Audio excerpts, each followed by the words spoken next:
It's a record that dates back to her time as district attorney of San Francisco, when a job training program she oversaw called Back on Track was blamed for allowing a 20-year-old illegal immigrant from Honduras, arrested for 2 previous crimes, to stay out of prison, later convicted in the brutal attack of a young woman, Amanda Kiefer, who says she now supports Donald Trump, telling ABC News if people who committed crimes were allowed to stay out of prison to train for jobs they couldn't legally hold, I think most Americans would disapprove of that.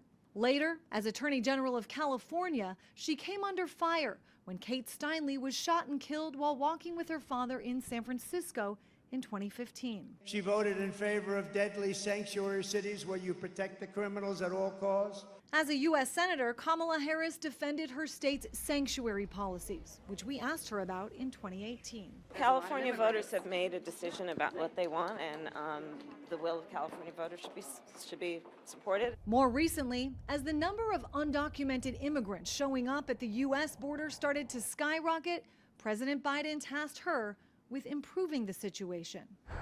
Her efforts focused on the root causes of migration, though she was widely criticized for not visiting the U.S. southern border. Do you have any plans to visit the border?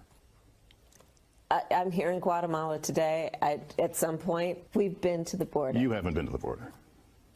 And I haven't been to Europe. But in the last several months, the Biden administration has cracked down with much stricter policies about who can ask for asylum in this country, credited for a sharp drop in illegal crossings. It's down by 55%, not because of Republicans in Congress and what they did. It's because of what this president and this vice president did. Vice President Harris riding a wave of momentum for now, with experts predicting as the honeymoon winds down, the attacks on her record will ramp up.